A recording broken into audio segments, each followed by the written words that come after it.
আসসালামু আলাইকুম প্রিয় শিক্ষার্থী বন্ধুরা, আশা করি তোমরা সবাই ভালো আছো এবং তোমাদের দোয়া, ভালোবাসা এবং আল্লাহ পাকের অশেষ রহমতে আমিও কিন্তু ভালো আছি, আলহামদুলিল্লাহ।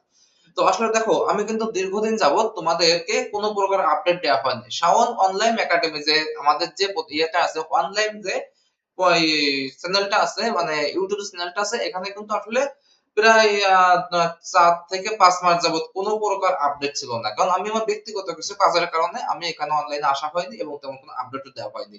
কিন্তু এখন থেকে, আজকে থেকে তোমাদেরকে প্রতিনিয়ত সকল প্রকার নিত্য নতুন যে আপডেট গুলো থাকবে শিক্ষামূলক, আসলে তোমাদের এসএসসি পরীক্ষা কখন হবে, এইচএসসি পরীক্ষা কখন হবে, SSC, HSC, honours, masters degree, সকল প্রকার সকল আপডেট কিন্তু এখন থেকে দেওয়া হবে এবং বোর্ড থেকে প্রতিনিয়ত যে আপডেট গুলো বের হবে, এই সকল প্রকার আপডেট কিন্তু এখন থেকে শাওন অনলাইন যে একাডেমি আছে, এই একাডেমিতে তোমরা কিন্তু পেয়ে যাবে।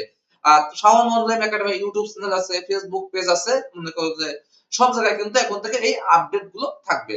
তো আজকে যে বিষয়টা কথা বলবো, যে তোমাদের উপবৃত্তির যে বিষয়টা, কারণ শিক্ষা মন্ত্রণালয় থেকে তোমাদের উপবৃত্তি নিয়ে নতুন কি কি যে পরিবর্তন এসেছে, এবং আগে তোমরা কত টাকা উপবৃত্তি পেতে এবং নতুন করে সেই উপবৃত্তির পরিমাণটা কত টাকা বাড়ানো হয়েছে, এখন থেকে তোমরা কত টাকা উপবৃত্তি পাবে, এবং আগে কতজন শিক্ষার্থী উপবৃত্তি পেত এবং সেই ধারায় এখন কতজন নতুন করে সংশোধন করা হচ্ছে, তো টোটাল কতজন শিক্ষার্থী এখন থেকে উপবৃত্তি পাবে, এই উপবৃত্তির যে সদ্য যে আপডেটটা আছে, এই আপডেটটা আজ তোমাদেরকে দেওয়া হবে। তো আশা করি তোমরা সবাই ভিডিওটা স্কিপ না করে ভিডিওটা সঙ্গে থাকবে, কারণ ভিডিওটা আর যা এসে এখনো যারা শাওন অনলাইন একাডেমি চ্যানেলটা সাবস্ক্রাইব করে নাই, অবশ্যই চ্যানেলটা সাবস্ক্রাইব করে রাখবে। আর শাওন অনলাইন একাডেমি যে ফেসবুক পেজটা আছে, ফেসবুক পেজটাকে লাইক এন্ড ফলো করে রাখবে। তো চলুন শুরু করা যাক। কারণ উপবৃত্তিতে তোমাদের মানে বর্তমানে কি ধরনের আপডেট শিক্ষা বোর্ড থেকে দেওয়া হয়েছে। তো এখানে দেখো, তোমাদের এই যে তোমাদের সর্বপ্রথম যেখানে বলা হয়েছে যে এসএসসি, এইচএসসি ও স্নাতক বৃত্তি বাড়ছে 20%, কারণ আগে যে বৃত্তি টাকাটা ছিল এটাকে কিন্তু এখন আরো 20% বাড়ানো হয়েছে। কারণ প্রস্তাবটি কার্যকর হলে বর্তমানে বিদ্যমান ৪১,০০০ বৃত্তির সঙ্গে আরো নতুন করে ৮,১৯২ জন শিক্ষার্থী মানে বৃত্তি পাবে। কারণ মনে করো যে যে প্রস্তাব রাখা হয়েছে, এই প্রস্তাবে পাস হওয়ার আগে তোমরা কতজন বৃত্তি পাচ্ছ? ৪১,০০০। আর এইটা যদি তোমার মনে করো যে আরো নতুন করে ৮,১৯২ জন শিক্ষার্থীকে যুক্ত করা হয়েছে। প্রস্তাবিত সংখ্যা বাড়লে এই ৩ স্তরের বৃত্তিপ্রাপ্ত শিক্ষার্থীর সংখ্যা দাঁড়াবে তাহলে কত? ৪৯,১৫১। কারণ তোমার আগে আছে কত? ৪১,০০০, আর নতুন করে এই যে তোমার আরো কিছু যোগ হচ্ছে, সবকিছু মিলে তোমার কত হবে? ৪১ আর ৮ যেহেতু তোমার ৪৯, তাহলে ৪৯,০০০ হবে। আর এখানে তোমাদের যেটা বলা হয়েছে যে দেশের মাধ্যমিক থেকে উচ্চ মাধ্যমিক স্তর পর্যন্ত মেধা ও সাধারণ বৃত্তির সংখ্যা বৃত্তি সহ এর অর্থের পরিমাণ বাড়ানোর বড় পরিকল্পনা নিয়েছে অন্তর্বর্তী সরকার। কারণ আমাদের অন্তর্বর্তীকালীন সরকার ডক্টর মোহাম্মদ ইউনূস স্যার, উনি কিন্তু একটা ভালো পদক্ষেপ নিয়েছে। কারণ এখানে অনেক শিক্ষার্থী আছে যে দারিদ্রতার অভাবে কিন্তু খাতা, কলম, বই সবকিছু কিনতে পারে না। তো যদি এই উপবৃত্তির টাকাটাকে বাড়ানো হয়, বৃদ্ধি করা হয় এবং এই ধারায় আরো কিছু শিক্ষার্থী সংযোজন করা হয়, যুক্ত করা হয়, তাহলে কিন্তু আমরা ভালো হবে, সুবিধা হবে। জুনিয়র শিক্ষাবৃত্তি বাড়ানোর উদ্যোগের পর এবার এসএসসি ও এইচএসসি এবং স্নাতক পর্যায়ে সব ধরনের বৃত্তির হার 20% এবং বৃত্তি প্রাপ্ত শিক্ষার্থীদের মাসিক ও এককালীন অর্থের পরিমাণ বর্তমানের চেয়ে দ্বিগুণ করার প্রস্তাব করা হয়েছে। মাধ্যমিক ও উচ্চ মাধ্যমিক অধিদপ্তর সম্প্রতি এই সম্মিলিত প্রস্তাবটি শিক্ষা মন্ত্রণালয়ে পাঠিয়েছে। প্রস্তাবটি কার্যকর হলে বর্তমানে বিদ্যমান ৪১,০০০ বৃত্তির সঙ্গে আরো নতুন যোগ হবে ৮,১৯২ জন শিক্ষার্থী। প্রস্তাবিত সংখ্যা বাড়লে এই ৩ স্তরের বৃত্তিপ্রাপ্ত শিক্ষার্থীর সংখ্যা দাঁড়াবে ৪৯,১৫১ জন। সোমবার মাধ্যমিক উচ্চ শিক্ষার পরিচালক অধ্যাপক বি এম আব্দুল হান্নান বাসকে বলেন, জুনিয়র শিক্ষাবৃত্তি হার ও আর্থিক সুবিধা বৃদ্ধির সঙ্গে সঙ্গে এসএসসি, এইচএসসি, স্নাতক পর্যায়ের বৃত্তি না বাড়লে একটি অসামঞ্জস্য তৈরি হবে। কারণ যে জুনিয়রদের বৃত্তি বাড়ার সাথে সাথে যদি মনে করো যে তোমাদের এসএসসি, এইচএসসি, অনার্স মাস্টার্স পরে যারা আছেন তাদেরকে যদি বৃত্তির টাকা না বাড়ানো হয়, তাহলে কিন্তু একটা অসামঞ্জস্য, একটা সমস্যা দেখা দিতে পারে। এই বিষয়টি বিবেচনা রেখে আমরা একটি বড় পরিকল্পনা প্রস্তুত করছি। তিনি আরো বলেন, উচ্চতর শিক্ষা স্তর পর্যন্ত বৃত্তির সংখ্যা এবং অর্থের পরিমাণ বাড়ানোর প্রস্তাবটি শিক্ষা মন্ত্রণালয়ে পাঠানো হয়েছে। আশা করছি শীঘ্রই অর্থ বিভাগের অনুমোদন মিলবে এবং চলতি অর্থবছর থেকে তা বাস্তবায়ন করা সম্ভব হবে। অর্থাৎ চলতি যে অর্থবছর, এই অর্থবছর থেকে এই যে নতুন যে সংযোজন যেটা আছে এটা কিন্তু যুক্ত করা সম্ভব হবে। মাধ্যমিক উচ্চ শিক্ষা বোর্ড জানিয়েছে যে বর্তমানে 2015-16 অর্থ বছরের নির্ধারিত হারে শিক্ষার্থীদের বৃত্তি প্রদান করা হচ্ছে। অর্থাৎ 2015-16 শিক্ষা বছরে যে নির্ধারণ করা হয়েছিল শিক্ষার্থীদের বৃত্তি, ওই অনুযায়ী এখনো কিন্তু তোমাদের বৃত্তির টাকা প্রদান করা হচ্ছে।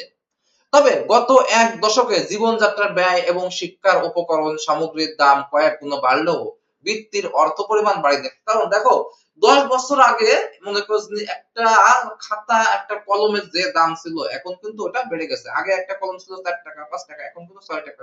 মানে সব কিছুর কিন্তু দাম বাড়ছে, কিন্তু বৃত্তির টাকা যেটা ছিল সেটাই আছে, এটা কিন্তু বাড়েনি। বর্তমান বাজার দরের ঊর্ধ্বগতির কারণে বিদ্যমান বৃত্তির অর্থ শিক্ষার্থীদের মৌলিক চাহিদা পূরণে একেবারে পর্যাপ্ত নয়। এই বাস্তবতায় দীর্ঘ 9 বছর পর মেধাবীদের পড়ালেখায় উৎসাহিত করতে আর্থিক সুবিধা ও বৃত্তির সংখ্যা উভয় বাড়ানোর প্রস্তাব করা হয়েছে। কারণ এটাকে বৃত্তির টাকা যে বাড়ানো হচ্ছে এটাকে একটা পুরোটা ভালো একটা দিক বলে আমি মনে করি। কারণ এই বৃত্তির টাকাটা যদি বাড়ে তাহলে কিন্তু অনেক সুবিধা হবে শিক্ষার্থীদের। কারণ দেখো যে তোমরা এসএসসি, এইচএসসি, অনার্স পর্যায়ে যারা যে বৃত্তি পেতে এইটা যেমন এই যে এসএসসি কারা কত টাকা বৃত্তি পেতে, এসএসসি পর্যায়ে বর্তমানে সারা দেশে বৃত্তিপ্রাপ্ত শিক্ষার্থী 25,500। প্রস্তাবিত খসড়ায় এই সংখ্যা 20% বাড়িয়ে 30,600 করার কথা বলা হয়েছে। এর মাধ্যমে ট্যালেন্ট পুল বৃত্তির সংখ্যা 3,600, সাধারণ বৃত্তি 27,000 আর এসএসসি ট্যালেন্ট পুল বৃত্তির মাসিক হার 600 টাকা থেকে 1,200 টাকা এবং বার্ষিক একটা অনুদান 900 টাকা থেকে 1,800 টাকা প্রস্তাব করা হয়েছে। কারণ দেখো যে অন্যদিকে সাধারণ বৃত্তির হার 350 টাকা থেকে 700 টাকা এবং এককালীন অনুদান 450 থেকে 900 করার প্রস্তাব করা হয়েছে। এতে সরকারের 2 বছরের ব্যয় 25,78,50,000 টাকা বেড়ে 61,88,40,000 দাঁড়াবে। কারণ আগে যে টাকাটা সরকার তোমাদেরকে উপবৃত্তি হিসাবে দিত এটা বেড়ে এখন কত দাঁড়াবে তাহলে 61,000। আর এইচএসসি পর্যায়ে যারা আছে প্রস্তাবনা অনুযায়ী এইচএসসি পর্যায়ে বৃত্তিপ্রাপ্ত শিক্ষার্থী সংখ্যা 10,500 থেকে বাড়িয়ে 12,600 করার প্রস্তাব করা হয়েছে। কারণ এইচএসসি পর্যায়ে তোমরা বৃত্তি পাও বর্তমানে কত 10,500 জন, এটাকে বাড়িয়ে কত করার কথা বলা হয়েছে 12,600 করার প্রস্তাব করা হয়েছে, যা আগের তুলনায় 20% বেশি। আর এইচএসসি ট্যালেন্ট পুল বৃত্তির মাসিক হার 825 টাকা থেকে বাড়িয়ে 1,650 টাকা এবং এককালীন অনুদান 1,800 টাকা থেকে বাড়িয়ে 3,600 টাকার কথা বলা হয়েছে। বিপরীতে সাধারণ বৃত্তির মাসিক হার 375 টাকা থেকে বাড়িয়ে 750 এবং এককালীন অনুদান 750 থেকে বাড়িয়ে 1,500 টাকার কথা বলা হয়েছে। এই খাতে 5 বছরের সরকারের সম্ভাব্য ব্যয় ধরা হয়েছে 74,85,75 লাখ টাকা। এতে আগে বরাদ্দ ছিল কত 31,29,06,250 টাকা। আর স্নাতক অর্থাৎ স্নাতক পর্যায়ে যারা বৃত্তি, এটা মাধ্যমিক শিক্ষা বোর্ডের প্রস্তাবনা অনুযায়ী স্নাতক সম্মানে বৃত্তির সংখ্যা 4,650 থেকে বাড়িয়ে 5,580 জন এবং স্নাতক পাস কোর্সের জন্য 309 থেকে বাড়িয়ে 371 করার প্রস্তাব করা হয়েছে। এই ক্ষেত্রে মাসিক ও এককালীন বৃত্তির পরিমাণ দ্বিগুণ করার সুপারিশ করা হয়েছে। এককালীন প্রস্তাবনা অনুযায়ী স্নাতক স্তরের ট্যালেন্ট পুল বৃত্তির মাসিক হার 1,125 টাকা বাড়িয়ে 2,250 এবং এককালীন অনুদান 1,800 টাকা থেকে বাড়িয়ে 3,600 টাকা প্রস্তাব করা হয়েছে। অন্যদিকে সাধারণ বৃত্তির মাসিক হার 450 থেকে বাড়িয়ে 900 টাকা এবং এককালীন অনুদান 900 টাকা থেকে বাড়িয়ে 1,800 টাকার কথা বলা হয়েছে। এই খাতে সরকারের এক বছরের সম্ভাব্য ব্যয় দেওয়া হয়েছে কত 7,35,48,000 টাকা, যেটা আগে বরাদ্দ ছিল 3,06,35,000 টাকা। তো দেখো যে সরকারের যে বর্তমান যে উদ্যোগ এটা কিন্তু একটা ভালো উদ্যোগ, ইতিবাচক একটা উদ্যোগ। কারণ যদি তোমার মনে করো যে বৃত্তির টাকাটা বাড়ানো হয় এখানে কিন্তু অনেক শিক্ষার্থী আছে তাদেরও কিন্তু একটা সুবিধা হবে। অনেক শিক্ষার্থী আছে মনে করো টাকার অভাবে বই খাতা কলম কিনতে পারে না, স্কুল ড্রেস কিনতে পারে না, ঠিক মতো স্কুল যেতে পারে না। তো যদি শিক্ষার্থী দরিদ্র অসহায় শিক্ষার্থীদেরকে এই বৃত্তির টাকা বাড়িয়ে দেওয়া হয় তাহলে মনে করো যে একটা সুবিধা হবে। এবং সকল শিক্ষার্থী ভালোভাবে পড়াশোনা করতে পারবে, তারা ঠিকমতো খাতা কলম বই কিনতে পারবে।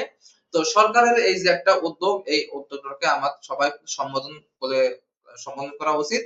আর তোমাদের যে শিক্ষামূলক যে আপডেট গুলো থাকবে এখন থেকে এসএসসি, এইচএসসি কখন কোন ধরনের সাজেশন করলে ভালো হবে, কোন সাজেশনের কমন আসবে, সকল মূলক আপডেট কিন্তু তোমরা এখন থেকে শাওন অনলাইন একাডেমি পেয়ে যাবে। তো এইসব বিষয় জানতে হলে তোমরা শাওন অনলাইনের যে ইউটিউব চ্যানেল আছে, পেজ আছে, সবকিছু যুক্ত থাকো, তাহলে তোমরা কিন্তু প্রতিনিয়ত সকল আপডেট পেয়ে যাবে। তো শিক্ষার্থী বন্ধুরা, আজ এই পর্যন্ত। দেখা হচ্ছে পরবর্তী কোনো ভিডিও নিয়ে। ততক্ষণ ভালো থাকবেন, সুস্থ থাকবে। আল্লাহ হাফেজ।